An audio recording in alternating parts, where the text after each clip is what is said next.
हाँ, अब बोलो। हाँ अंकुर बोलो।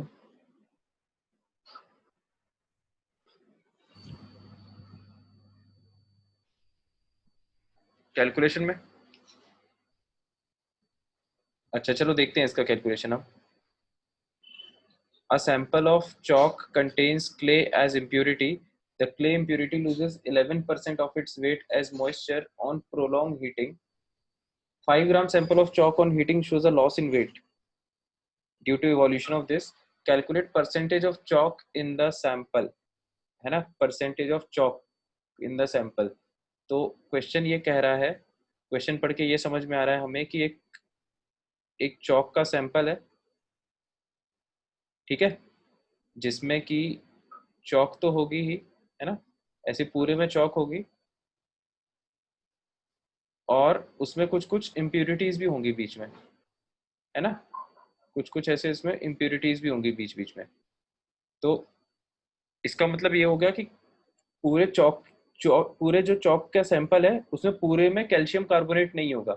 कैल्शियम कार्बोनेट वाला पोर्शन कौन सा है, जो येलो शेडेड है ना, this portion is calcium carbonate, ठीक है। और जो ये वाला पोर्शन है ब्राउन ब्राउन, ये क्या है, इम्प्योरिटीज।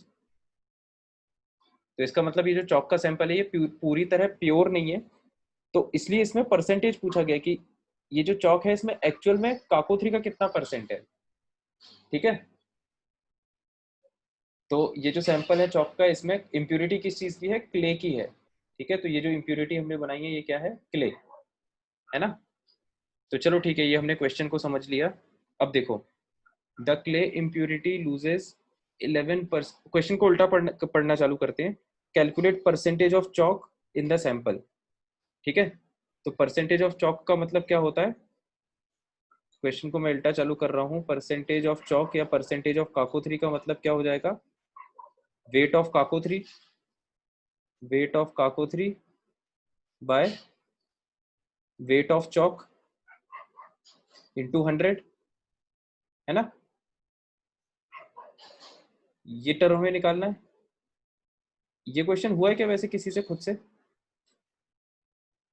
ये वाला टर्म हमें सर मेरा निकालना भी है। डाउट तुम्हारा भी डाउट है? है। Yes sir. हाँ तो ये वाला टर्म हमें निकालना है ना, percentage of chalk in the sample. तो इसको हमने मैथमेटिकली लिख लिया। अब देखो एक एक करके ध्यान देते हैं।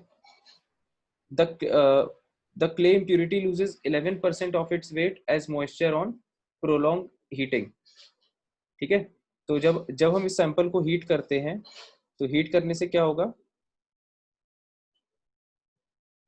हीट करने से 5 gram sample of chalk on heating shows a loss in weight by 11 by 1.1 gram, ठीक है। और वेट लॉस किसके कारण हुआ है, due to evolution of CO2 and water, ठीक है। तो CO2 एंड वाटर इसमें इवॉल्व हो रहा है। तो देखो CO2 और वाटर कैसे इवॉल्व होगा, एक तो इसमें क्ले है ना, एक तो इसमें क्ले है। तो CaCO3 तो CaCO3 को हीट करेंगे तो उससे CaO और CO2 रिलीज होगा, ठीक है। एक चीज ये, दूसरी चीज, इस चौक में जो इम्प्यूरिटी वो क्ले है, और क्ले में क्या मिक्स रहता है, क्ले में वाटर भी मिक्स रहता है ना, मिट्टी में पानी भी होता है, ठीक है। तो जब तुम इस सैंपल को, चौक के सैंपल को नीचे से हीट करोगे, थोड़ा सा टफ क्वेश्चन है ये, थोड़ा सा समझने वाला क्वेश्चन है।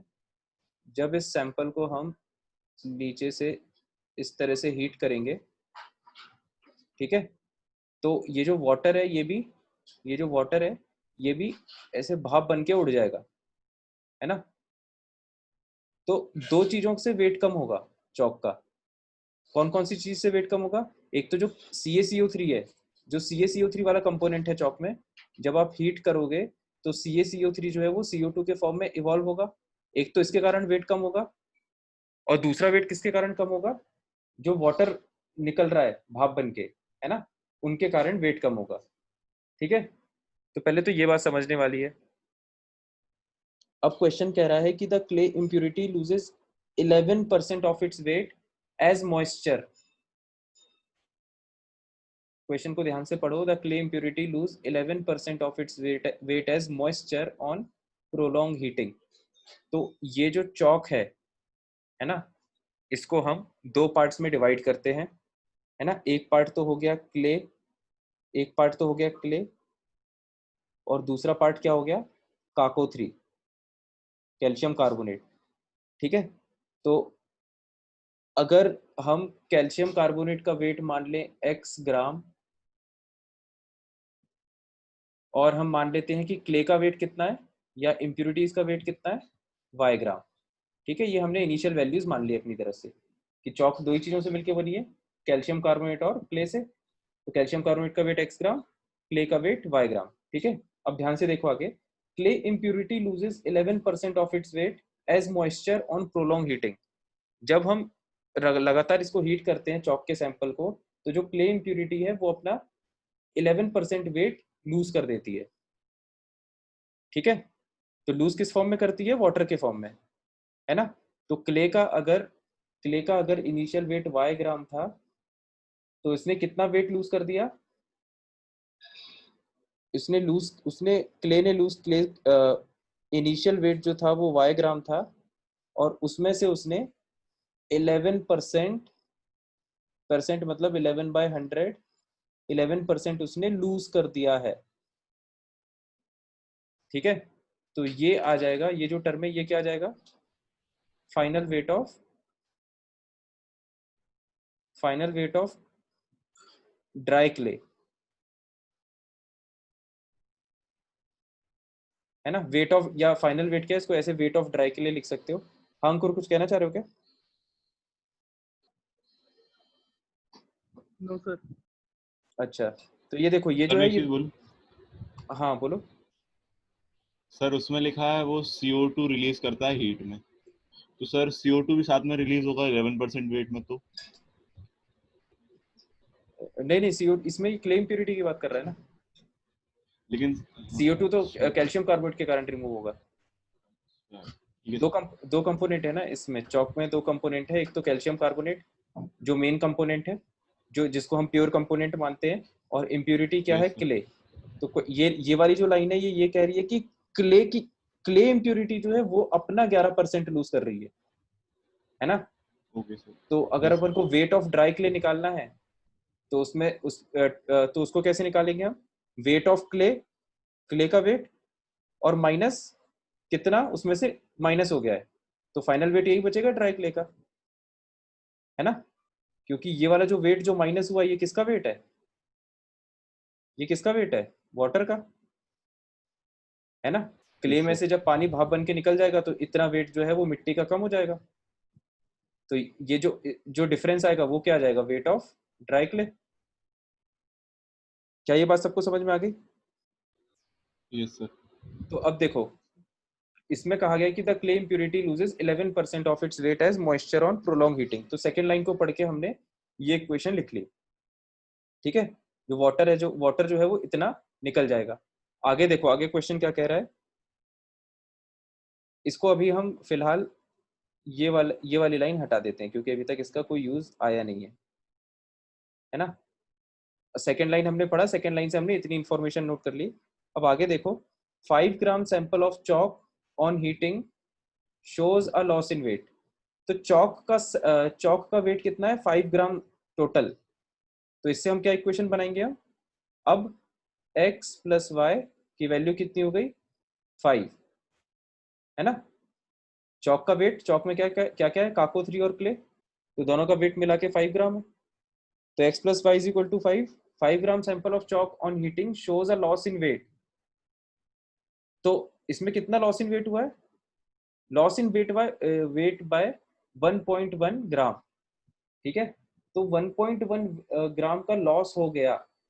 तो इसका मतलब अब लॉस किस किस के कारण हुआ है, देखो इसने आगे बताया गया है, लॉस जो हुआ है वो CO2 और वाटर के निकलने से हुआ है। इसका मतलब ये जो चौक है, इसमें CO2 और वाटर दोनों का टोटल वेट कितना था होगा, 1.1 ग्राम। ये बात सबको समझ में आ रही है ना। तभी तो जब यस सर। CO2 और वाटर निकल जाएंगे तो वेट 1.1 ग्राम कम हो जाएगा। ठीक है, तो इसको भी अब अपन लिख लेते हैं, इसको भी हम लिख लेते हैं क्या, weight of CO2 plus weight of water जो चौक के सैंपल में है वो कितना रहा होगा, 1.1 ग्राम रहा होगा। ठीक है, अब देखो, अब यहाँ पर हमने सारी वैल्यूज लिख ली हैं। अब इसमें ये चीज पूछा गया है, क्या पूछा गया है, weight of Kako 3 by weight of chalk. ठीक है, तो चौक का वेट तो कितना दिया है हमें, चौक का वेट दिया हुआ है हमें 5 ग्राम, है ना, this is wait of chalk. ठीक है, तो वेट ऑफ चौक, इसका मतलब हमें ये वाली वैल्यू तो पता चल गई, ये वाली वैल्यू क्वेश्चन में दी हुई है 5 ग्राम सैंपल। अब नेक्स्ट टर्म जो हमें निकालना है वो है वेट ऑफ काको 3 की काको 3 इसमें एक्चुअल में कितना रहा होगा। ठीक है, तो अब काको 3 निकालने पे हम दिमाग लगाते हैं। ध्यान देना, हमारा जो नेक्स्ट फोकस है वो इंटायरली काको 3 का वेट निकालने पे शिफ्ट हो चुका है ना, वेट ऑफ काको 3 कैसे निकाला जाए। ठीक है, अब ध्यान दो, इतना डाटा अपने पास है ना, ये सब हमने नोट कर लिया है। अब देखो काको 3 का वेट निकालने के लिए इक्वेशन लिखो, और कोई तरीका नहीं है वेट निकालने का, इक्वेशन लिखो, काको 3 गिव्स CaO प्लस CO2। ठीक है, तो काको 3 का वेट निकालने के लिए कि काको 3 इसमें कितना रहा होगा, आप ये निकाल लो कि CO2 कितने मोल्स प्रोड्यूस हुए हैं, है ना, ये रिएक्शन बैलेंस्ड है। CO2 का अगर हमको वेट पता चल जाए तो उससे हमें CO2 के मोल्स पता चल जाएंगे, उससे हमें काको 3 के मोल्स पता चल जाएंगे, उससे काको 3 का वेट पता चल जाएगा। तो हमारा अगला टारगेट क्या है, CO2 का वेट पता करना। ठीक है, आई होप इसमें कोई समस्या नहीं है किसी को, है ना, स्टोइशियोमेट्री का क्वेश्चन हो गया अभी है। स्टोइशियोमेट्री में एक स्पीशी का हमें क्वांटिटी पता हो तो हम किसी दूसरे स्पीशीज की क्वांटिटी निकाल सकते हैं, तो हमें किसी तरह से CO2 की क्वांटिटी पता करनी पड़ेगी। तो अब हम पीछे जाके देखें तो हमें दिख रहा है कि CO2 इस इक्वेशन में आ रहा है ना, CO2 इस इक्वेशन में आ रहा है, इसका मतलब ये CO2 की जो वैल्यू है वो यहाँ से निकलेगी। उसके लिए हमें वाटर का वेट पता होना चाहिए कि कितना वाटर इसमें था, है ना, तो अब वाटर कितना था वो कैसे निकालें, उसके लिए और पीछे आओ, तो ये वैल्यू हमें दी हुई है। ठीक है, तो ये वैल्यू हमें दी हुई है। अब ये वैल्यू क्या है, y माइनस 11% ऑफ y। ठीक है, तो इसमें जो ये जो 11% है ये वाटर का वेट था, है ना, ये जो है ये this is weight of water, इसको मैं ऐसे लिख भी देता हूँ, this is weight of water, है ना, तो वेट ऑफ वाटर लिखो यहाँ पे, देखो वेट ऑफ वाटर हो गया 11% ऑफ y। ठीक है, अब वेट ऑफ वाटर निकालने के लिए हमें y पता होना चाहिए, है ना, y पता करना पड़ेगा। ठीक है, तो y यहाँ पर है ना, अब y पता करने के लिए x पता करना पड़ेगा, तो x कहाँ से निकाले हम, x क्या था हमारा, x था वेट ऑफ कैल्शियम कार्बोनेट। ठीक है, तो देखो ये जो था ये हमारा वेट ऑफ कैल्शियम कार्बोनेट था, x ग्राम हमने कैल्शियम कार्बोनेट लिया था। ठीक है, कैल्शियम कार्बोनेट हमने x ग्राम लिया था और क्ले जो है वो हमने y ग्राम लिया था। तो बेसिकली हमें कैल्शियम कार्बोनेट की वैल्यू पता करनी है, मतलब x की वैल्यू पता करनी है। ठीक है, तो एक कनेक्शन देखते जाओ, है ना, अपन कैसे कैसे बैकवर्ड मूव कर रहे हैं। हमको ये समझ में आ गया कि हमको x की वैल्यू निकालना है, मतलब अब जो हमारा अननोन है वो ये हो गया है। ठीक है, तो जैसे ही x हम निकालेंगे तो आंसर आ जाएगा। तो देखो x हमको निकालना है, तो x को आप रख दो 5 माइनस वाई, सॉरी y को रख दो 5 माइनस एक्स। देखो ये वैल्यू हमें निकालना है, इसका मतलब ये वैल्यू हमको गेम में लानी पड़ेगी, है ना, तो वेट ऑफ वाटर हमें निकालना है, वेट ऑफ वाटर ये है 11/100 इंटू वाई। अब y को रख दो इस इक्वेशन से, y को रख दो 5 माइनस एक्स। देखो तो ये हो गया, ध्यान से देखना, 11/100 इंटू 5 माइनस एक्स। ठीक है, तो ये हमारा वेट ऑफ वाटर आ गया। वेट ऑफ वाटर को यहाँ पे रखोगे तो वेट ऑफ CO2 आ जाएगा एक्स के टर्म्स में, है ना। अब वेट ऑफ CO2 एक्स के टर्म्स में आएगा तो ये वेट ऑफ CO2 एक्स के टर्म्स में जाएगा, इसी और इससे मोल्स ऑफ CO2 आ जाएगा एक्स के टर्म्स में, और यहाँ पर हम मोल्स ऑफ काको 3 भी एक्स के टर्म्स में आएगा क्योंकि ये एक्स ग्राम वेट दिया हुआ है। तो काको 3 का मोल्स यहाँ से एक्स के टर्म्स में आएगा, यहाँ से CO2 का मोल्स एक्स के टर्म्स में आएगा, और दोनों को हम क्या कर देंगे, रिलेट कर देंगे स्टोइशियोमेट्री की हेल्प से। तो एक ही वेरिएबल में इक्वेशन हमारी कन्वर्ट हो जाएगी, है ना। तो अभी तक हमने बस इसका पाथ देखा है, अब देखो इस क्वेश्चन को पूरा सॉल्व करते हैं। तो ये हमारा आ गया वेट ऑफ वाटर एक्स के टर्म्स में, इसको हमने, ये जो value I weight of water, इसको हमने यहाँ पे इंसर्ट किया तो हमारा वेट ऑफ CO2 आ गया। वेट ऑफ CO2 देखो क्या आएगा, 1.1 minus weight of water, 1.1 minus weight of water. Weight of water क्या है, वेट ऑफ वाटर क्या है, 11/100 इंटू 5 माइनस एक्स, है ना। ये वेट ऑफ वाटर हो गया। ये देखो ये आ गया वेट ऑफ CO2, देखो वेट ऑफ CO2 भी एक्स के टर्म्स में आ गया। तो बस अब क्या बचा, अब हम स्टोइशियोमेट्री की हेल्प से लिख सकते हैं ना कि moles of Kako 3 is equal two moles of CO2, क्योंकि इक्वेशन बैलेंस्ड है ना। तो फ्रॉम स्टोइशियोमेट्री, फ्रॉम, ये क्वेश्चन बहुत अच्छा क्वेश्चन है ना, इसको मैं अभी दोबारा एक बार समराइज करूंगा, पहले हम आंसर निकाल लें। फ्रॉम स्टोइशियोमेट्री हम कह सकते हैं moles of Kako 3 is equal two moles of CO2। काको 3 के मोल्स क्या हो जाएंगे, उसका मास जो दिया हुआ है एक्स ग्राम, मतलब जो हमने माना है एक्स ग्राम, और मोलर मास होता है काको 3 का 100 मोल्स ऑफ CO2। तो CO2 का मास 1.1 माइनस दिस वैल्यू, है ना, 1.1 माइनस दिस वैल्यू, ये वैल्यू कितनी है, 11% of 5 minus x, mass of CO2 divided by CO2 का मोलर मास 44। ठीक है, तो ये इक्वेशन पूरी एक वेरिएबल में आ गई, इससे आप x को निकालो, ठीक है, और x हमारा आंसर आ जाएगा। यही पूछा गया क्वेश्चन में, x अननोन।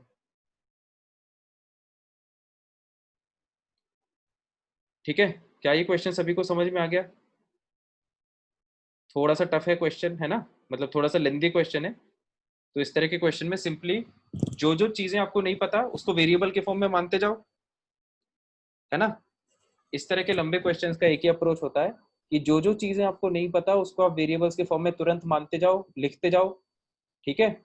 और जो निकालना है उसको पहले फॉर्मूले के फॉर्म में लिख लो, और उसमें एक एक टर्म पकड़ते जाओ कि अब निकालना क्या क्या है, ठीक है। और बस उल्टे उल्टे डायरेक्शन में मूव करते जाओ। तो यहाँ पर हमको वेट ऑफ काको 3 समझ में आ गया था कि ये निकालना है। वेट ऑफ काको 3 हमने एक्स मान लिया था, इसका मतलब हमें एक्स की वैल्यू निकालना था, है ना। तो इस तरह से हमने इक्वेशन लिखी और बस उल्टा उल्टा उल्टा रिलेट करते गए, है ना। वेट ऑफ CO2 को भी हमने एक्स के फॉर्म में एक्सप्रेस कर दिया और इन दोनों को स्टोइशियोमेट्री से रिलेट कर दिया फिर, ठीक है। तो सभी लोग इसको ध्यान से देख लें, और इसमें कोई भी डाउट हो तो पूछ लो। ये पूरा एकदम अपन ने स्टेप वाइज किया है, रिवर्स डायरेक्शन में क्वेश्चन को।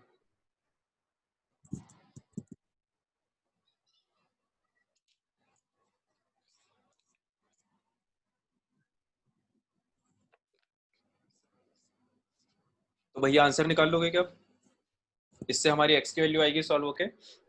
जो हमारा फाइनल आंसर है वो क्या यस होगा, सर। हमारा फाइनल Yes, आंसर sir. होगा x bye weight of chalk कितना दिया था, 5, x/5 इंटू 100, है ना। तो ये हमारा फाइनल आंसर होगा x/5 इंटू 100, ठीक है। ये हमारा फाइनल आंसर हो जाएगा। तो हम नेक्स्ट क्वेश्चन पे आए। E4 बहुत अच्छा क्वेश्चन था यार, इसमें सभी लोगों को डाउट होना चाहिए था, और किसी से हो गया था खुद से तो बहुत अच्छी बात है।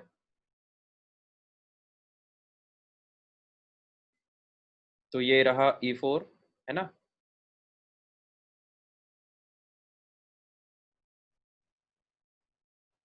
ई सेक्शन ई में और कोई डाउट तो नहीं है? एक्सरसाइज 1 पार्ट 1 में? No sir. पार्ट 2 में देखो, E1 E2 E3। Sir even में आंसर नहीं आ रहा है मेरा, एक बार निकाल के बता दीजिए।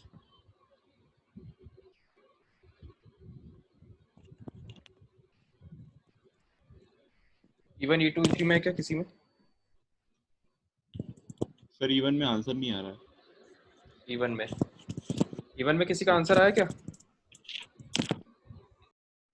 चंद्रभान बोल रहा है उसका आंसर नहीं आ रहा है, किसी का आया है क्या?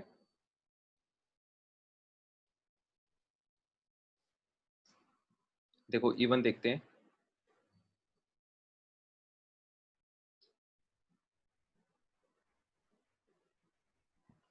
यस सर, आ गया। आ गया आंसर? Yes sir. हो सकता है कुछ कैलकुलेशन मिस्टेक हुई होगी। ये है E1।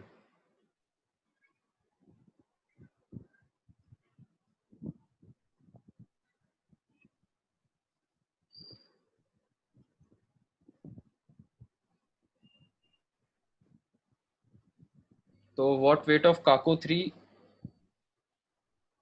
देखो इसका आंसर निकाल देते हैं जिस जिसको भी समस्या है। What weight of Kako 3 must be decomposed to produce, Chandrabhan question तो समझ में आ गया था ना? Yes sir. To produce sufficient quantity of carbon dioxide to convert 21.2 kilogram of Na2CO3, ये रिएक्शन लिख लेते हैं। Na2CO3 plus CO2 plus H2O gives NaHCO3, NaHCO3, और ये बैलेंस्ड भी की कर रखा है ना? तो इक्वेशन तो बैलेंस्ड है, देख के समझ में आ रहा है। इसका वेट दिया हुआ है हमें 21.2 kg, और क्या पूछा गया है कि what weight of Kako 3 must be decomposed. CaCO 3 को डिकम्पोज करने की बात हो रही है। काको 3 को डिकम्पोज करेंगे तो उससे CaO और CO2 प्रोड्यूस होगा। Must be decompose to produce sufficient quantity of carbon dioxide. इससे जो कार्बन डाइऑक्साइड प्रोड्यूस होगा, मान लिया हमने x ग्राम प्रोड्यूस हो रहा है, ये इतना होना चाहिए टू कन्वर्ट 21.2 kg, है ना? मतलब ये जो x ग्राम यहाँ से प्रोड्यूस होगा, ये फिर यहाँ पर यूज होगा ताकि वो पूरे के पूरे Na2CO3 को बर्न करवा दे, है ना? क्वेश्चन ये कह रहा है, और इक्वेशन शायद बैलेंस्ड है, हम चेक कर लेते हैं। पूछा क्या है क्वेश्चन में? वेट ऑफ CaCO3, मतलब ये चीज पूछी जा रही है, वेट ऑफ CaCO3। ठीक है, तो ये रिएक्शन बैलेंस्ड है, तो इसका वेट निकालना है, उसके लिए इसके मोल्स निकालना पड़ेगा, उसके लिए इसके मोल्स निकालना पड़ेगा, उसके लिए इसके मोल्स निकालना पड़ेगा। ठीक है, पहले इसको चेक कर लो, ये इक्वेशन बैलेंस्ड है कि नहीं। 2 सोडियम बैलेंस्ड है, 2 कार्बन बैलेंस्ड है, ऑक्सीजन 3 और 2 5, यहाँ पर है 3 और 2 5 और 1 6, यहाँ पर 6 ऑक्सीजन, ऑक्सीजन भी बैलेंस्ड है। हाइड्रोजन 2 हाइड्रोजन भी बैलेंस्ड है, तो सारे एटम्स बैलेंस्ड है। तो हम Na2CO3 के मोल्स निकालते हैं, तो इसके मोल्स आ जाएंगे, ध्यान से देखना, इसके मोल्स आ जाएंगे मास बाय, इसका मोलर मास कितना होता है? 106। ठीक है, यस सर। तो इससे आंसर आएगा 2, है ना? तो इसके 2 मोल से इसके 2 मोल, मतलब इसके यहाँ पे 2 मोल, मतलब इसके 2 मोल, 2 मोल मतलब 200 ग्राम, मतलब बी सही आंसर आएगा। बी सही आंसर है क्या? हाँ यस सर। सर। है ना? तो यहाँ पे मैंने 200 ग्राम नहीं आएगा, मतलब 20 kg आएगा। अब वो तुम समझ सकते हो भावनाओं को, मैंने डेसिमल वगैरह सब इग्नोर कर दिया, है ना? Yes sir. मैंने बस नंबर पे ध्यान दिया है, तो इसलिए जो जिस भी नंबर में 2 होगा वो सही ऑप्शन होगा, है ना? ये सब कैलकुलेशन करने से पहले मैंने स्टार्टिंग नंबर्स देख लिए थे चारों ऑप्शन में कि सेम तो नहीं है कहीं। ठीक है अंकुर, तो ध्यान से करना, सही आंसर आ जाएगा। और बताओ इसके बाद। अंकुर नहीं, मतलब जिसका भी डाउट था, एक बार कैलकुलेशन चेक कर लेना, क्वेश्चन सिंपल है। और बताओ। Sir E7। E7, E7 के पहले कोई? Sir E4। E4 के पहले कोई? E5 E5, E4 के पहले कोई हो तो बताओ, नहीं तो मैं E4 बताता हूँ अभी, है ना? E4 चेक करते हैं हम लोग।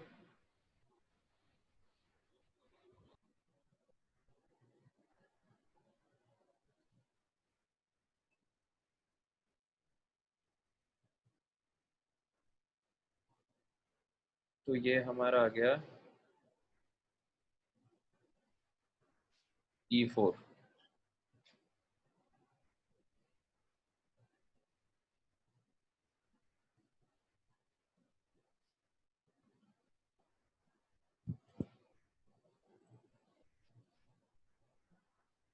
E4 देखते हैं। 24 gram of iodine and 14.2 gram of chlorine, है ना, इन दोनों का वेट पता है हमें। Are made to react completely, complete reaction करा दी है, to yield a mixture of ICl and ICl3। तो इससे मिक्सचर जनरेट हो रहा है ICl और ICl3 का। Calculate the number of moles of ICl and ICl3 form. तो ICl और ICl3 के कितने मोल्स फॉर्म होंगे, ये चीज हमें बताना है। तो इसमें डाउट किसको है भैया?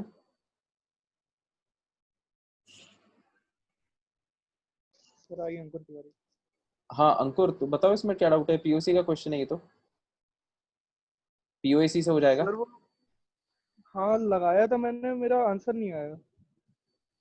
अच्छा, आंसर नहीं आया।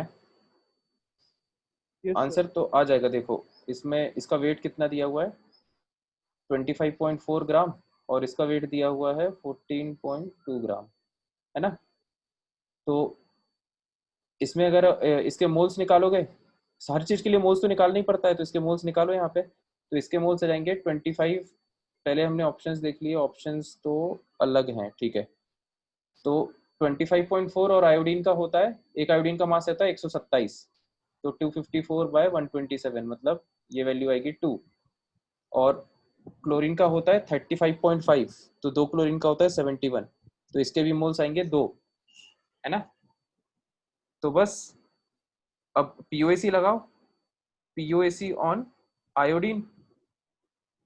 पहले आयोडीन पे POAC लगाओगे तो 2 into moles of iodine is equal two moles of ICl, 1 into moles of ICl plus 1 into moles of ICl3। एक इक्वेशन ये, और दूसरी इक्वेशन फिर हम POAC सिमिलरली क्लोरीन पे लगा देंगे, तो सेम टाइप की इक्वेशन बन जाएगी। 2 into moles of chlorine will be equal two moles of ICl, है ना। ICl और ICl3 में क्लोरीन का नंबर देखो, 1 into moles of ICl plus 3 into moles of ICl3, है ना, क्योंकि क्लोरीन में एक ICl3 में 3 क्लोरीन है।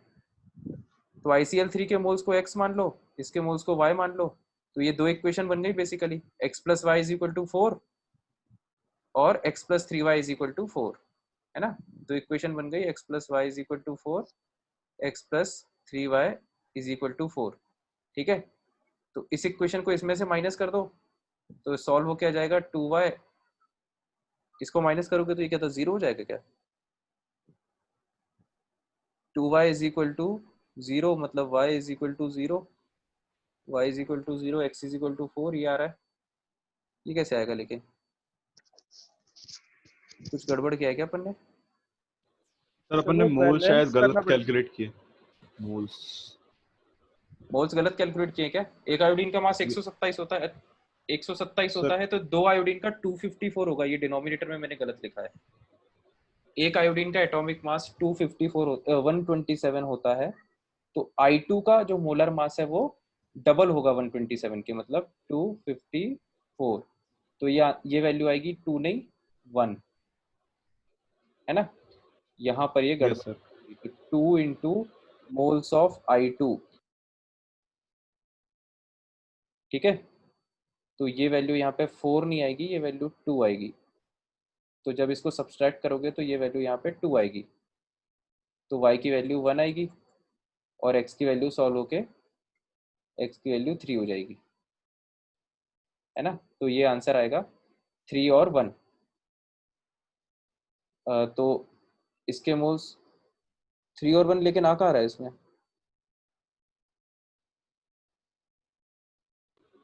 सर 1/10 होगा ना यहाँ पे तो। कहाँ पे? आयोडीन जब मोल्स निकालेंगे अपन 25.4 ग्राम वो है वेट, हाँ हाँ तो 1/10 यहाँ पे होगा और हाँ, तो 0.1 2/10। आएगा और ये 0.2 आएगा। Yes sir. सर मैंने तो स्टोइशियोमेट्री से किया था, मेरा हो गया था। स्टोइशियोमेट्री से भी हो जाएगा, पीओएसी से भी हो जाएगा। देखो, अगर इसमें इसमें मैंने डेसिमल इग्नोर कर दिया है ना, डेसिमल इग्नोर करने से दिक्कत क्यों आ रही है? एक मिनट रुको, ये 2 into 1 हो रहा है यहाँ पे, ये तो ठीक है। अभी क्लोरीन का आप 2 मोल आए हैं तो 2 into 2 4, इसमें ये y1 आ रहा है और अरे सही तो है यार, y1 आ रहा है। अपन ने इक्वेशन इस गलत सॉल्व की है ना, y1 आ रहा है, y की वैल्यू 1 डालो इसमें तो x कितना आएगा 1, यस सर। है ना। x1 आएगा तो 1 और 1 वैल्यू आएगी। अब हमने डेसिमल इग्नोर कर दिया था, 1 और 1 वाला वैल्यू देख लो, 1 1, ये सही आंसर है ना। मतलब डेसिमल्स वगैरह कंसीडर जब करोगे तो ये डेसिमल सही आ जाएगा, 0.1 आ जाएगा। समझ में आया क्या अंकुर? Yes sir. पीओएसी लगाना था इसमें, है ना, पीओएसी लगाना था। कंप्लीट रिएक्शन हमें पता है, तो बस पीओएसी लगा दो। तो इसको पीओएसी लगाओगे तो ये इस तरह से इक्वेशंस बन जाएंगी। तुम्हारा कौन सी स्टेप पे गलत हो गया था वैसे? सर वही लास्ट में इक्वेशन सॉल्व करने में। अच्छा अच्छा, बाकी इसको स्टोइशियोमेट्री से भी कर सकते हैं, है ना।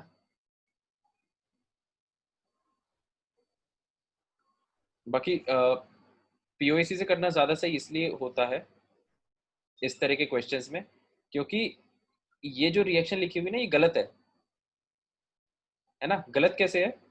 अभी तो ठीक है, आप इसको इसको ऐसे बैलेंस कर कुछ लोग इसको ऐसे बोल सकते हैं कि यहाँ पे हमने रिएक्शन को बैलेंस कर दिया, ये 2 आयोडीन है, ये 2 आयोडीन है, ये 4 क्लोरीन हो गए और ये 4 क्लोरीन, रिएक्शन बैलेंस हो गई। तो बैलेंस करके हमने अमाउंट निकाल लिया, है ना। तो वो उससे भी सही आंसर आ जाएगा। देखो, अगर आपने बैलेंस कर लिया तो आंसर और जल्दी आ जाएगा, है ना। बैलेंस हमने कर लिया तो अब हमको ये तो पता है कि कंप्लीट रिएक्शन हो रही है, कोई भी लिमिटिंग एजेंट नहीं है।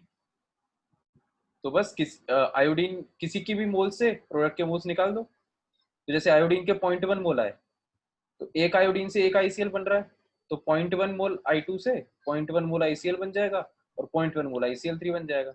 ये ऑप्शन सही आ गया, ठीक है। बस उसमें दिक्कत ये है कि इस तरह से रिएक्शन को लिखना गलत है, ये सही रिएक्शन नहीं है। इसीलिए क्योंकि एक रिएक्शन में, ध्यान देना ये थोड़ी सी टेक्निकल बात है, एक रिएक्शन में जो प्रोडक्ट्स होते हैं वो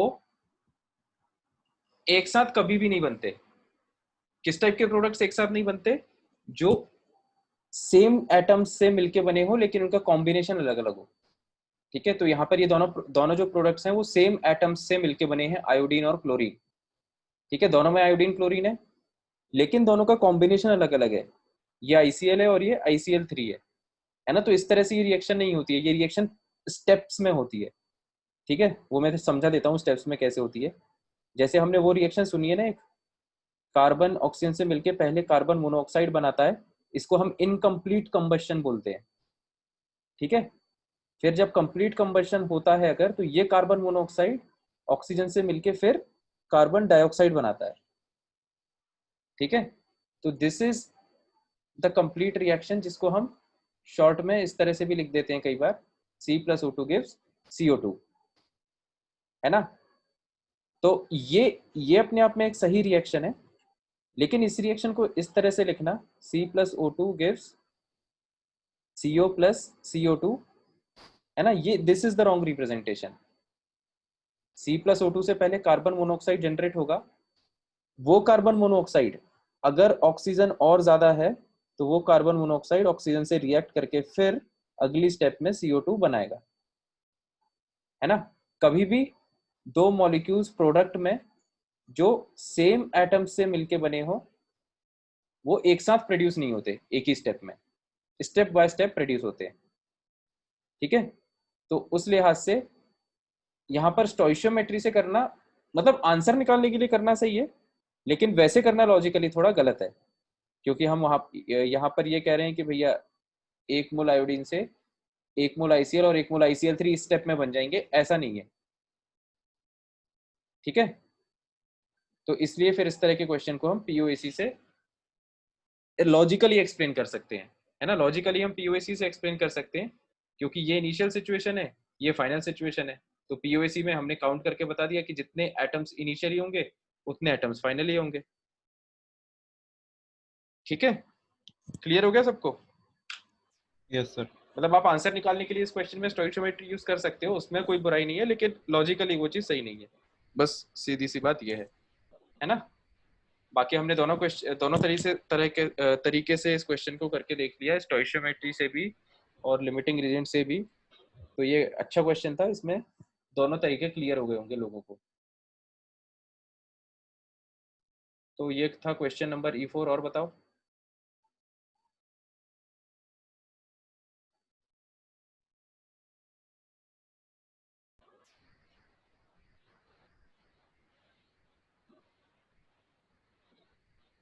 और बताओ भैया। सर E4 के बाद E7।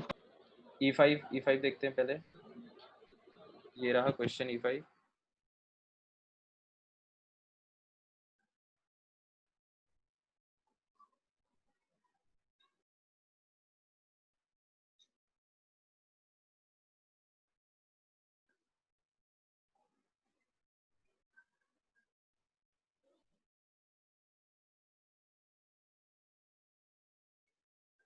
E5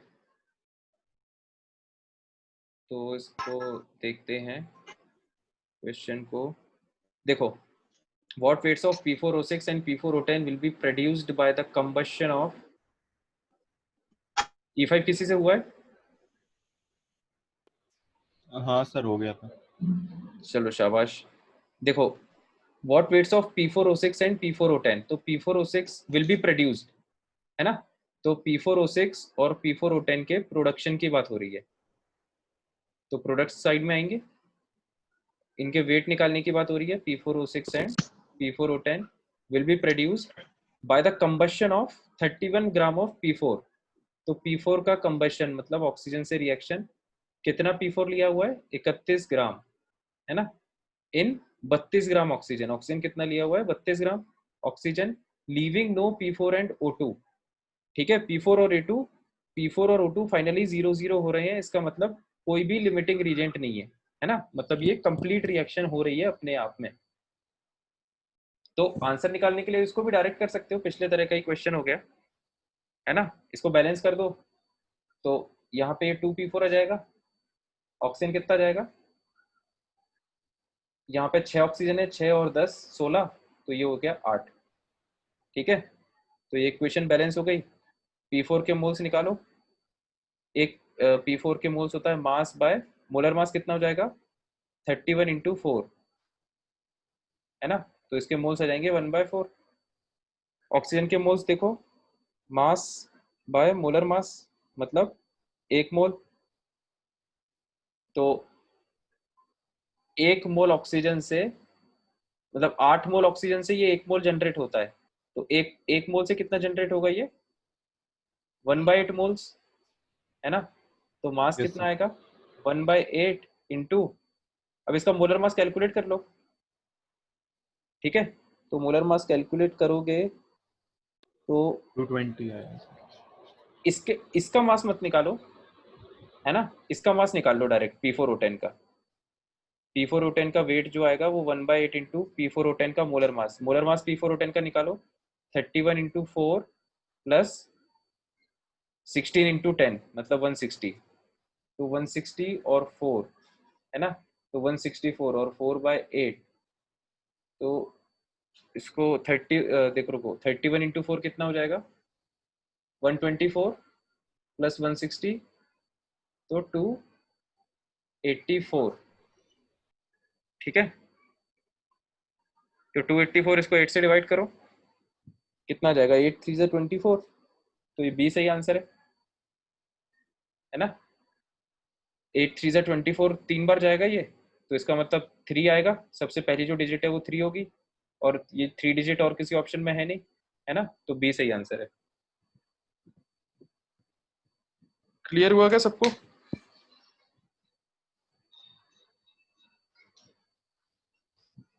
last step clear हुई क्या? Yes sir. है ना, ये अपन ने केवल पहली डिजिट देख के ही आंसर बता दिया है ना। 8 3 ज़ा 24, 3 बार जाएगा 284 जो है। तो सबसे जो लेफ्ट साइड से जो पहली डिजिट है वो निश्चित तौर पे 3 आएगी, है ना। तो इसलिए मैं डायरेक्ट सेकंड वाले पे जंप कर गया था, ठीक है। सेकंड वाले पे जंप क्यों कर गया था? क्योंकि ये P406 के लिए मैंने वेट पहले ही देख लिया था, 275 275, है ना। तो इसमें दो ऑप्शन में ये सेम वेट आ रहा है, तो इसमें अपन अप्रोक्सीमेशन नहीं लगा पाएंगे। फिर मैंने तुरंत दूसरे वाले वेट्स चेक किए, उसमें मैंने देखा कि चारों वेट्स अलग है ना, तो इसलिए मैं डायरेक्ट इस पे जंप कर गया था, ठीक है।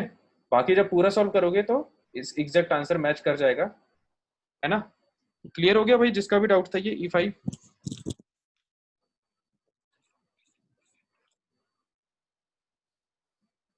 Yes, sir.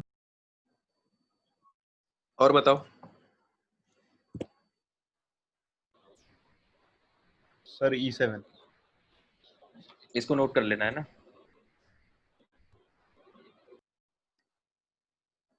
E7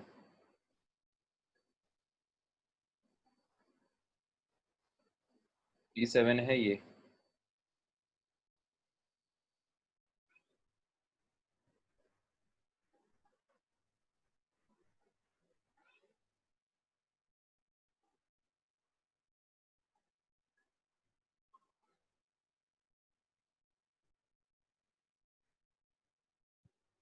E7 किससे से हुआ है क्या?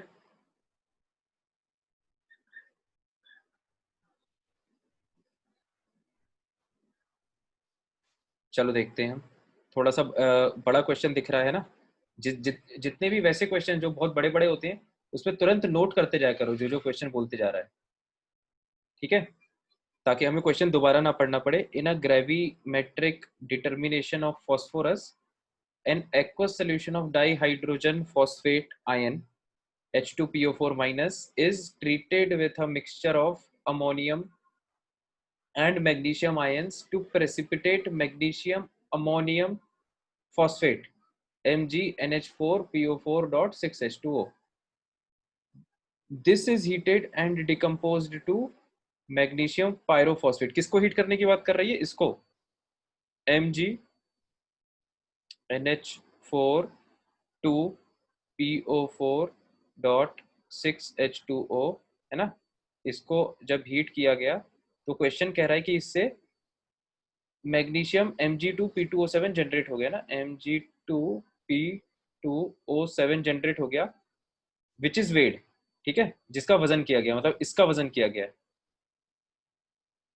A solution of H2PO4 minus yielded 1.054 gram of Mgp2O4, तो इसका वेट बता दिया 1.054 ग्राम। what weight of NaH2PO4 was present originally? तो ये NaH2PO4 का वेट पूछ रहा है ना।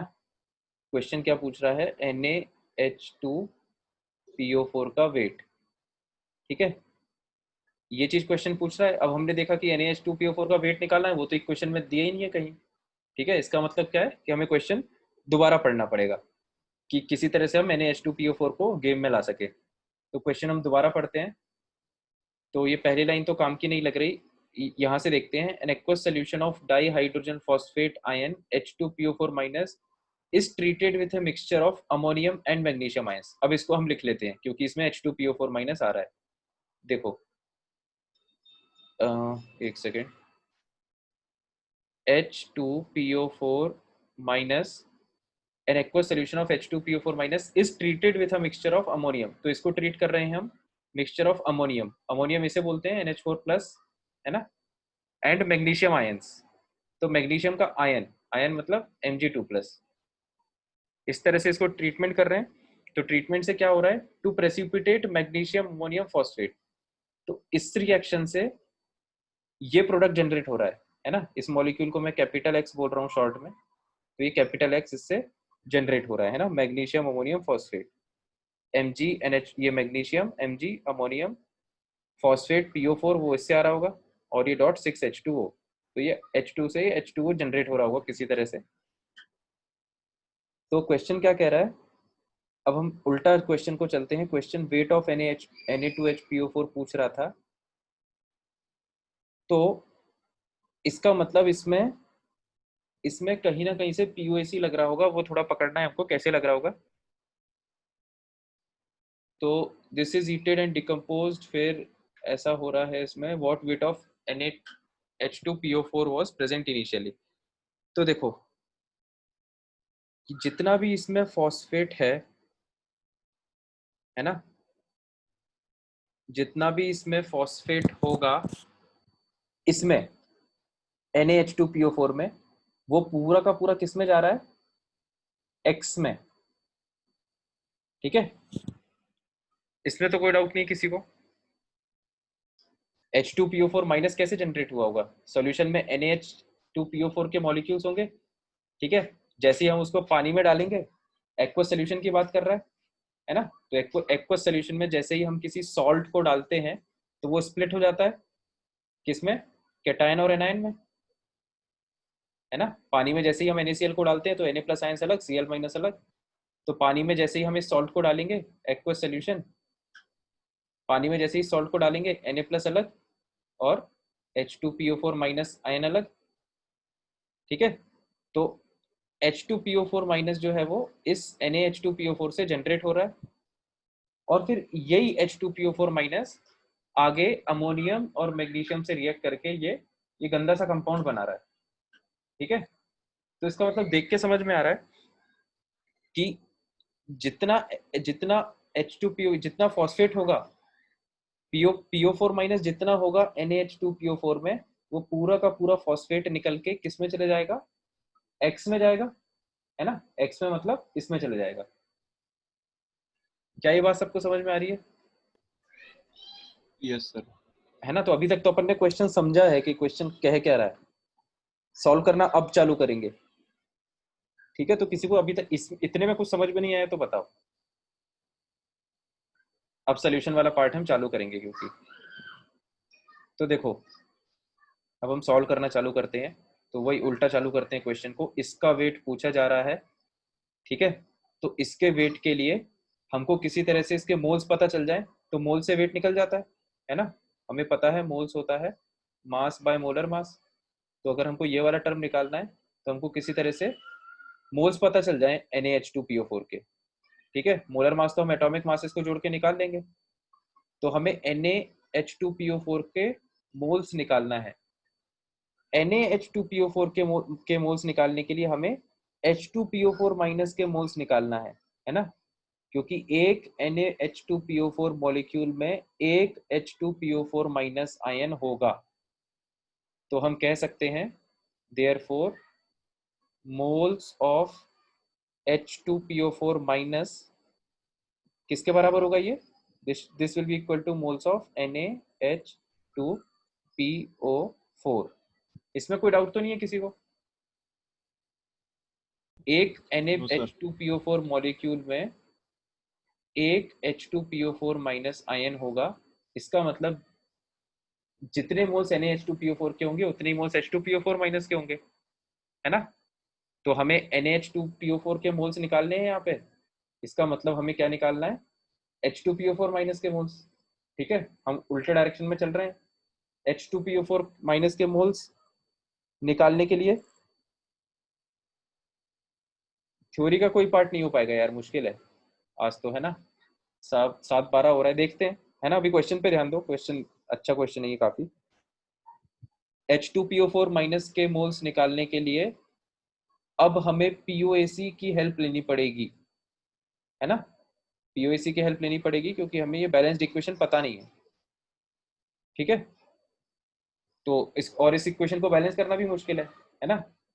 देखो जैसे अगर अपन इस मॉलिक्यूल को लिख दें यहाँ पे, ये जो गंदा सा मॉलिक्यूल है इसका पूरा फॉर्मूला लिख दें, MgNH4 PO4.6H2O। तो ये बात सभी लोग समझते हैं, या सभी लोगों को महसूस हो रहा होगा कि इस इक्वेशन को बैलेंस करना मुश्किल है, ठीक है, तो जब भी किसी इक्वेशन को बैलेंस करना मुश्किल है तो we take the help of what, POAC, है ना। तो पीओएसी हम किस पे लगाएंगे इस बार, फॉस्फेट पे लगाएंगे, PO4 पे, है ना। पीओएसी हम लगाएंगे किस पे, PO4 पे। तो हम बोलेंगे कि PO4 के जितने मोल्स, क्योंकि जितना PO4 यहाँ पर है वो पूरा का पूरा X में जा रहा है, तो जितने PO4 के मोल्स यहाँ पर होंगे H2PO4 माइनस में, उतने ही मोल्स यहाँ पर होंगे X में, ठीक है। तो देखो अब हम कैसे इसको रिलेट करते हैं, ध्यान देना, है ना। पहले मैं लगा रहा हूँ POAC ऑन फॉस्फेट PO4, तो मोल्स ऑफ PO4 यहाँ पर, तो PO4 किस में है, H2PO4 माइनस में, तो मोल्स ऑफ H2PO4 माइनस, क्योंकि एक H2PO4 माइनस में एक ही फॉस्फेट है, तो इसलिए 1 से मल्टीप्लाई होगा यहाँ पे, है ना, 1 से मल्टीप्लाई होगा। तो 1 into moles of H2PO4 minus should be equal to, अब इस मॉलिक्यूल में देखो कितने फॉस्फेट है, एक ही है, तो इसमें भी वही लिख देते हैं अपन, है ना, 1 इंटू मोल्स ऑफ X, ठीक है। ध्यान देना, हमें हमारा टारगेट क्या है, ये चीज निकालना, इसके लिए अब हमें मोल्स ऑफ X निकालना पड़ेगा, ठीक है। तो मोल्स ऑफ X क्या हमें दिया हुआ है, नहीं दिया हुआ, है ना। तो अब हम दूसरी इक्वेशन पे आते हैं, इस इक्वेशन में हमें इसके मोल्स निकालना है, उसके लिए हमें इसके मोल्स दिए हुए हैं, ठीक है। अब देखो, जब हम इस कंपाउंड को हीट कर रहे हैं तो हीट करने से कुछ वाटर तो उड़ जाएगा, ये जो वाटर वाला पोर्शन है ये उड़ जाएगा, और ये कंपाउंड इस तरह से रीअरेंज हो गया, है ना। तो जब ये कंपाउंड इस तरह से रीअरेंज हो गया तो हम कह सकते हैं कि जितना मैग्नीशियम इसमें है यहाँ पर, उतना ही मैग्नीशियम इसमें होगा, या फिर देखो पीओसी किस किस में लगा सकते हैं, ये क्वेश्चन भी बहुत अच्छा है। आप जब आप हीट करने की बात कर रहे हो तो हीट करने से हमको ये तो समझ में आता है कि वाटर निकलेगा, है ना। तो वाटर निकलेगा, इसका मतलब कौन कौन से एटम्स बाहर निकल जाएंगे, हाइड्रोजन और ऑक्सीजन, है ना। इसका मतलब हाइड्रोजन और ऑक्सीजन एटम्स पे पीओसी हम नहीं लगा सकते, क्योंकि हाइड्रोजन और ऑक्सीजन एटम्स हमें पता नहीं है कि यहाँ से कितने बाहर निकल गए, ठीक है। ये अगली 2-3 लाइन बहुत इंपॉर्टेंट है, इसको बहुत ध्यान से सुनना। हम पीओसी किस किस पे लगा सकते हैं, हमें ये पता है कि मैग्नीशियम पूरा का पूरा इसमें जा रहा है, तो एक तो हम मैग्नीशियम पे पीओसी लगा सकते हैं, और एक हम फॉस्फोरस पे लगा सकते हैं, ठीक है, क्योंकि ये एटम्स नहीं उड़ रहे होंगे, है ना। हम अमोनिया पे भी नहीं लगा सकते, क्योंकि यहाँ पर ऐसा हो रहा होगा कि NH3 गैस बन के निकल रही होगी, देखो यहाँ लेफ्ट साइड में नाइट्रोजन है, राइट साइड में नाइट्रोजन दिख ही नहीं रहा है ना। तो नाइट्रोजन पे भी पीओसी नहीं लगा सकते।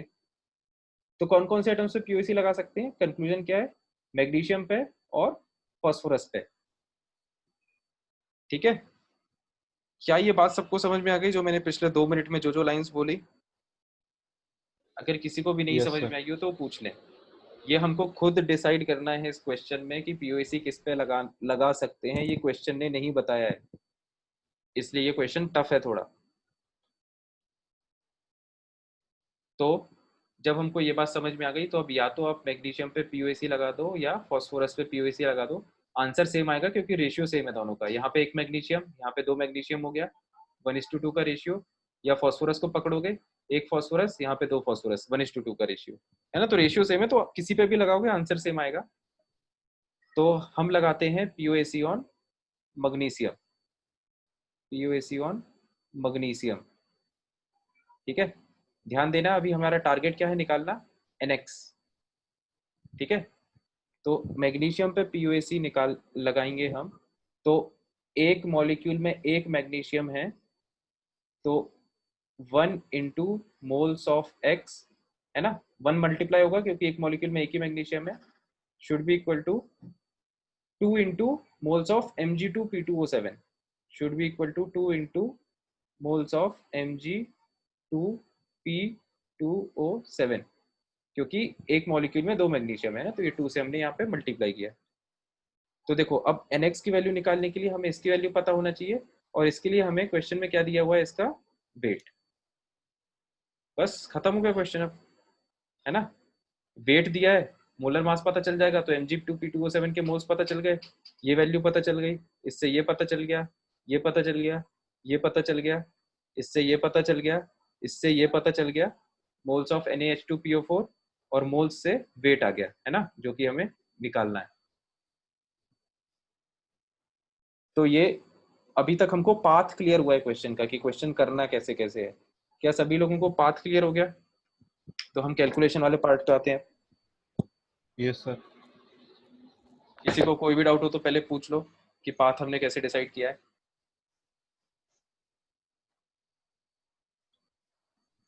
ये क्वेश्चन बहुत अच्छा क्वेश्चन है ना, इसको स्टार लगा लेना जब भी टेस्ट के लिए रिवाइज करोगे, इस क्वेश्चन को जरूर रिवाइज करना। ये पीओसी पे बेस्ट क्वेश्चन होगा ना, इससे अच्छा क्वेश्चन मुझे नहीं लगता मिलेगा शीट में, कोई मिलेगा तो मैं बता दूंगा। तो अब हम इसके सोल्यूशन वाले पार्ट पे आते हैं, है ना। हमने पूरा नक्शा बना लिया है सोल्यूशन का, कैसे कैसे सॉल्व करेंगे। अब बस वैल्यू डालना चालू करो। ऑप्शन से एक बार चेक कर लो, चारों ऑप्शंस में डिफरेंस है ना, तो अप्रोक्सीमेशन तो चलेगा। देखो अब ध्यान से देखना, हमें क्या निकालना था, वेट दिया है, वेट से इसके मोल्स निकालते हैं। Mg2P2O7 का मोलर मास निकालो, मोलर मास ऑफ Mg2P2O7। एक मैग्नीशियम का मास कितना, सोडियम का होता है 24, 24 दूनी 48, प्लस 2 फॉस्फोरस का, एक फॉस्फोरस का 31, 2 का 62, और ऑक्सीजन 7। तो 16 7 से कितना होता है, 16 5 से 80, 96 और 112। ठीक है, तो इसको जोड़ो, ये कितना आएगा, 110 और 112 मतलब 222। सही निकाला है क्या ये अपन ने, 60 और ये 110 और 112 222। तो 222 ये आ रहा है ना, मोलर मास। तो मोल्स कितने आएंगे इसके, मोल्स आ जाएंगे Mg2P2O7 के मास 1.054, 1.054 बाय मोलर मास 222। ये 222 वैल्यू सही निकाली है ना हमने, सोडियम मैग्नीशियम 23 24 48 हाँ सर सही है। 62, ठीक है। थोड़ा ये डेसिमल में आ रहा है क्योंकि, अब देखो अप्रोक्सीमेशन ध्यान से देखना, ये 222 है, तो अगर ये 111 होता तो हम इसको 0.5 लिख देते, है ना, लेकिन ये 111 से कम है, तो इसका मतलब ये जो वैल्यू है ये 0.5 से थोड़ी कम आएगी। ठीक है, तो इसको मैं रफली 0.48 मान लेता हूँ। तो 0.48 इंटू 2 मतलब ये हो गया 0.96, है ना, 0.96। अब तो NX की वैल्यू 0.96 हो गई, 0.96 0.96 0.96 0.96, तो ये 0.96, तो इसके मोलर मास से मल्टीप्लाई करो, है ना। तो मोलर मास कैलकुलेट, हमारे पास मोल्स आ गए हैं 0.96, और मोलर मास हमें कैलकुलेट करना है, कितना आएगा मोलर मास किसका कैलकुलेट करना है, एक सेकेंड थोड़ा अच्छे से लिख लेते हैं। मोलर मास हमें कैलकुलेट करना है NaH2PO4, कैलकुलेट करो इसको, सोडियम का 23, 2 हाइड्रोजन का 2, फॉस्फोरस का 31, 4 ऑक्सीजन का 64, 16 4 जा 64, 25 और 31 कितना हो जाएगा, 56, 56 और 64 मतलब 110, 110 ग्राम, है ना। तो 110 को 0.96 से मल्टीप्लाई करो, तो 1 से मल्टीप्लाई करोगे तो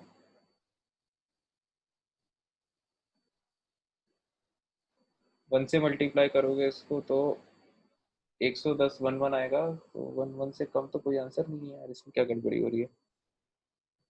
ये अपन ने सही निकाला ना, 23 + 2 25, 25 और 31 56, 6 और 5 11 12, 120 ग्राम आएगा ये, तभी आंसर थोड़ा गलत आ रहा था। 120 ग्राम है, इसको 0.96 से मल्टीप्लाई करो, है ना, तो 120 से थोड़ा कम आएगा, तो ये सही आंसर है ए। आंसर चेक करो, 114 ग्राम इसका सही आंसर आ रहा होगा। अच्छा चलो मैं चेक कर देता हूँ यार, तुम लोग के पास वो होगा नहीं। E7 था ये, यस सर सही है। है ना। तो समझ में आ गया ना सबको calculation. Yes sir. Yes sir. ठीक है, ये यहाँ पे थोड़ा सा हमने कैलकुलेशन मिस्टेक कर दी थी, इसलिए वो आंसर थोड़ा गलत हो गया था। अप्रोक्सीमेटली कैलकुलेट किया है, ठीक है। तो यहाँ पे ध्यान दो, कैलकुलेशन अप्रोक्सीमेटली कैसे करते हैं ना। क्वेश्चन में कभी भी कैलकुलेशन एग्जैक्ट नहीं करना होता है। आपको मैथ्स जो कैलकुलेशन है वो अप्लाई करने की जरूरत नहीं है, कभी भी उसको फील करने की जरूरत है ना। कैलकुलेशन को फील कर करके लिखा करो। यहाँ पर ये 222 है, तो अगर ये 111 होता, मतलब ये 111 होता, तो आंसर 0.5 होता, ठीक है। लेकिन ये 111 से थोड़ा कम है, ये 105 है, 111 से ये थोड़ा कम है, तो मैंने 0.5 से आंसर थोड़ा कम कर दिया, ठीक है। इस तरह से अप्रोक्सीमेशन लिया जाता है। तो इसको कंक्लूड कर देता हूँ, है ना। तो ये मोलर मास आ गया। अब इसको इज्जत से लिख देते हैं। तो जो अपना वेट आएगा, जो हमें निकालना था, weight of NaH2PO4 will be equal two moles into molar mass, मतलब रफली अप्रोक्सीमेटली 0.96 इंटू 120, है ना। तो ए सही आंसर हो जाएगा, ठीक है। कोई भी डाउट हो इस क्वेश्चन में तो पूछ लो। अच्छा क्वेश्चन है, टफ क्वेश्चन है, नो डाउट। हर पॉइंट ऑफ व्यू से क्वेश्चन ये टफ है। एक तो क्वेश्चन लेंदी है, पहली बात। दूसरी बात, कॉन्सेप्चुअली बहुत सी चीजें खुद सोचना है इस क्वेश्चन में, है ना। तीसरी चीज, कैलकुलेशन भी बहुत सिंपल नहीं है ना, थोड़ा सा कॉम्प्लिकेटेड कैलकुलेशन है।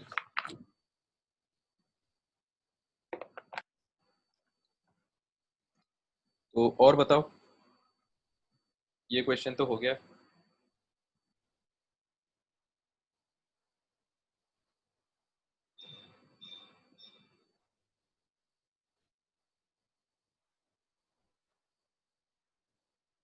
E7 के बाद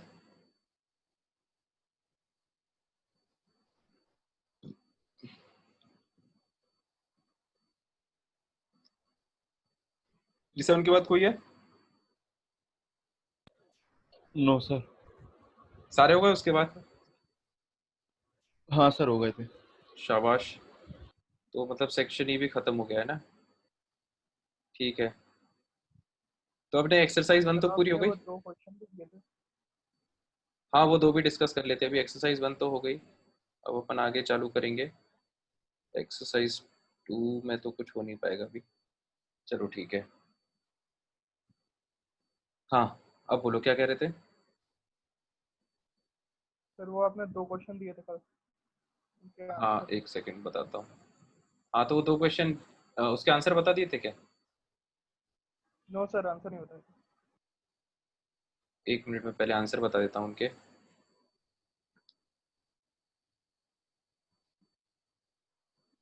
तो 2 क्वेश्चन थे, वो परसेंटेज प्योरिटी से रिलेटेड थे ना।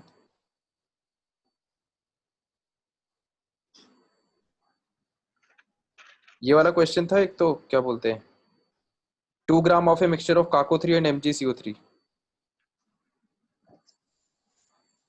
है ना। हाँ कितना सर। आंसर आ रहा है? सर कितना आंसर आ रहा परसेंटेज ऑफ CaCO3 51% है? हाँ। अप्रॉक्स, और हम्म, परसेंटेज ऑफ MgCO3 49% अप्रॉक्स। शाबाश, ये आंसर बिल्कुल गलत है, ये सही आंसर नहीं है। कोई और सही आंसर बताएगा क्या? नहीं सर, मेरा भी गलत सही आ रहा था, क्योंकि मेरा 100% से ऊपर आने लगा था आंसर इसलिए। अरे बाप रे, 100 के ऊपर लगा परसेंटेज को। हाँ सर। देखो मैं ये बता देता हूँ, है ना, मतलब मैं स्टेप्स बता देता हूँ, सॉल्व तुम लोग कैलकुलेशन कर लेना। स्टेप्स और आंसर बता देता हूँ मैं, है ना। क्वेश्चन तो दिख रहा होगा तुम लोगों को, कॉपी में लिखा होगा। क्वेश्चन था 2 gram of a mixture of Kako 3 and MgCO3। तो मैंने रिएक्शन भी बता दी थी, है ना। काको 3 रिएक्शन भी बता दी थी ना। Yes sir. काको 3 H2SO4 से रिएक्ट करके कासो 4 प्लस CO2 प्लस H2O ये बना रहा है। और ऐसे ही मैग्नीशियम कार्बोनेट H2SO4 से रिएक्ट करके Mg MgSO4 CO2। सर मुझे एक डाउट था इस क्वेश्चन में। बोलो। सर ये जो H2SO4 है सर, वो दोनों में मिला के 2 ग्राम है कि वो दोनों में अलग अलग 2 ग्राम है? टोटल है 2 ग्राम। टोटल 2 ग्राम है हम्म सर, इसलिए आंसर गलत आ रहा टोटल 2 ग्राम है। है। यस दोनों दोनों में अलग अलग कैसे हो सकता है? तुम क्वेश्चन को लैंग्वेज समझने की कोशिश करो ना। देखो, क्वेश्चन कह रहा है 2 ग्राम ऑफ ए मिक्सचर, तो एक मिक्सचर है जिसमें काको 3 भी होगा, है ना? Yes sir. काको 3 भी होगा और MgCO3 भी होगा, मिक्सचर है ना वो तो मिक्सचर से जब H2SO4 रिएक्ट कर रहा है तो वो तो पूरे से ही रिएक्ट करेगा ना, अलग अलग कैसे रिएक्ट करेगा? समझ रहे हो ना? मतलब यस सर। उसमें ऐसा होगा कि हम एक बॉटल में से इसमें से हम H2SO4 टपकाएंगे, है ना? तो ऐसा है कि हमने 2 ग्राम H2SO4 इसमें से टपका दिया होगा, ठीक है? तो वो 2 ग्राम H2SO4 अब इससे रिएक्ट करेगा। समझ रहे हो ना? हाँ सर। है ना? तो ऐसे हमको क्वेश्चन की लैंग्वेज हम थोड़ा सा ध्यान से पढ़े ना तो हमको काफी डाउट खुद ही क्लियर हो जाते हैं। ठीक है? तो बस ये जो 2 ग्राम है ये सर टोटल मास दिया है जो दोनों से मिलकर रिएक्ट कर रहा है, काको 3 से और MgCO3 से। तो determine the percentage composition of original mixture. तो देखो, इसका अगर इसका वेट मान लो x ग्राम, तो इसका वेट हो जाएगा 2 - x ग्राम, है ना? और H2SO4 का वेट मान लो y ग्राम, तो यहाँ पर इसका वेट हो जाएगा 2 - y ग्राम। ऐसे ही लिखेंगे इसको, ठीक है? Yes sir. तो बस अब इसमें क्या बचा क्वेश्चन में, ये इक्वेशन बैलेंस्ड है। आपको परसेंटेज कंपोजिशन बताना है, मतलब हमें क्या वैल्यू कैलकुलेट करना है, x/2 × 100, है ना? इससे हमारा क्या जाएगा, काको 3 का परसेंटेज, है ना? काको 3 का मास, टोटल मास मिक्सचर का इंटू 100। तो x की वैल्यू बेसिकली हमें कैलकुलेट करना है। तो अब बस ये रिएक्शन होगी तो इसमें स्टोइशियोमेट्री लगा दो। अब तो क्या बचा, दोनों इक्वेशन बैलेंस्ड है। इसके मोल्स और इसके मोल्स बराबर करोगे, मोल्स को लिखोगे mass by molar mass, mass by molar mass, तो x और y में एक इक्वेशन बनेगी इस रिएक्शन से, है ना? सिमिलरली x और y में एक इक्वेशन बनेगी इस रिएक्शन से, है ना? इसमें भी वही करेंगे, इसके मोल्स और इसके मोल्स बराबर करोगे तो x और y में 2 इक्वेशन बनेगी, 2 variable x and y, 2 equations. तो दोनों को सॉल्व कर दो, x की वैल्यू भी आ जाएगी, y की वैल्यू भी जाएगी। y की वैल्यू निकालने की जरूरत नहीं है, हमें x की वैल्यू निकालना है। अब हो जाएगा क्या क्वेश्चन जिन जिन से भी नहीं हुआ?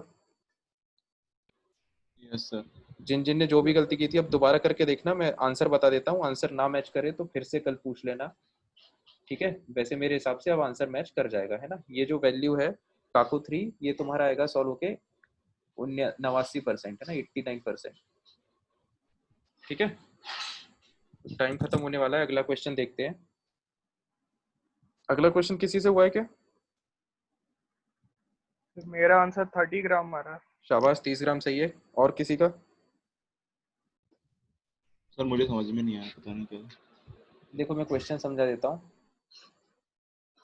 क्वेश्चन है calculate the amount of 80% pure NaOH sample.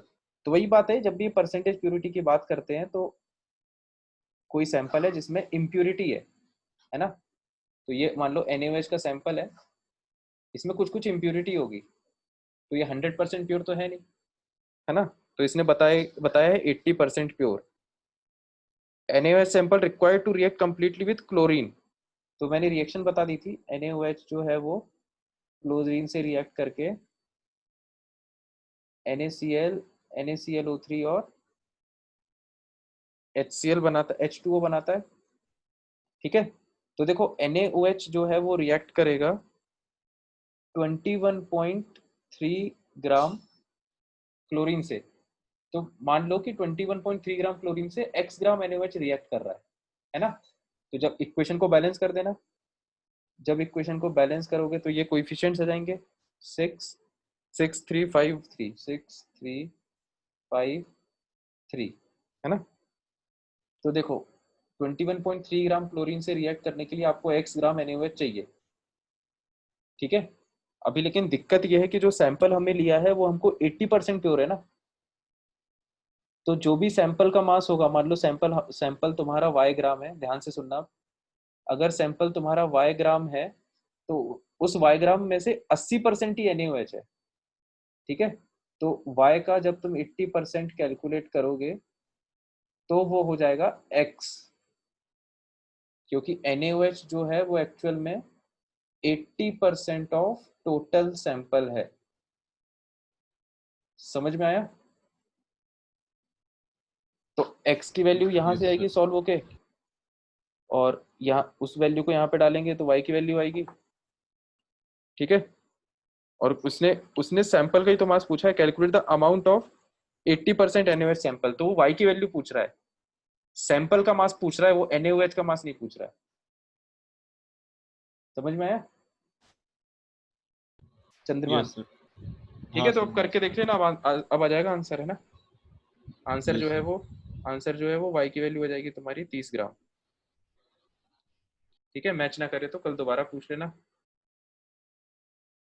बाकी अभी फिलहाल के लिए कोई होमवर्क नहीं है, अगर कोई होमवर्क मुझे समझ में आएगा तो मैं मैसेज कर दूंगा, ठीक है। तो अपन मिलते हैं फिर नेक्स्ट क्लास में। Bye till then. Thank you, sir. Welcome यार, थैंक यू सर। वेलकम।